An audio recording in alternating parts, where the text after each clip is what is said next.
আসসালামু আলাইকুম ওয়া রাহমাতুল্লাহ। দেখুন, এটাই জামালপুর সদর উপজেলার ৬ নং নরুন্দি ইউনিয়নের ৬ নং ওয়ার্ডের আড়ালিয়া দাপনসরের সংযুক্ত সড়ক। এই রাস্তা দিয়ে প্রতিদিন হাজারো মানুষ যাতায়াত করে, কিন্তু এখন অবস্থা এমন, একটি যানবাহনও চলতে পারে না, পায়ে হেঁটে চলাও কষ্টকর।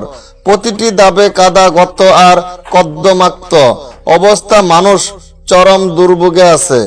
স্কুল ও মাদ্রাসার ছাত্রছাত্রীরা এই রাস্তা দিয়ে সময় মতো স্কুলে পৌঁছাতে পারে না। অনেকেই কাদার কারণে স্কুলে যায় না, বাজারে যাওয়া আসা বন্ধ হয়ে গেছে, কৃষকরা ফসল বিক্রি করতে পারছে না, জরুরি রোগী বা গর্ভবতী নারীকে হাসপাতালে নেওয়া প্রায় অসম্ভব হয়ে পড়েছে। বছরের পর বছর ধরে শুধু শুনে আসছি 10 দিনের মধ্যে হবে, 5 দিনের মধ্যে হবে, 15 দিনের মধ্যে পাকা হবে, কিন্তু বাস্তবে কিছুই হয়নি। এখন গ্রামের মানুষের মনে একটাই প্রশ্ন, এই রাস্তা কি আসলেই হবে, নাকি আমরা শুধু প্রতিশ্রুতি শুনে যাব?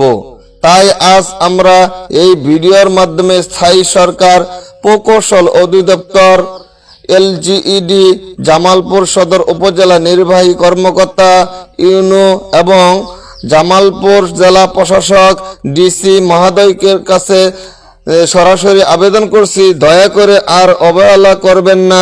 এই রাস্তাটি দ্রুত সংস্কার করুন, পানি নিষ্কাশন ব্যবস্থা করুন এবং পাকা রাস্তার কাজ শুরু করুন, যাতে আড়ালিয়া, দাপনসর এবং আশেপাশে গ্রামগুলো মানুষ স্বাভাবিকভাবে চলাফেরা করতে পারে। এটা শুধু একটি রাস্তা নয়, এটা হাজারো মানুষের জীবন, শিক্ষা, চিকিৎসা ও জীবিকার পথ। আমাদের কষ্ট দেখুন, আমাদের কথা শুনুন এবং দ্রুত ব্যবস্থা নিন।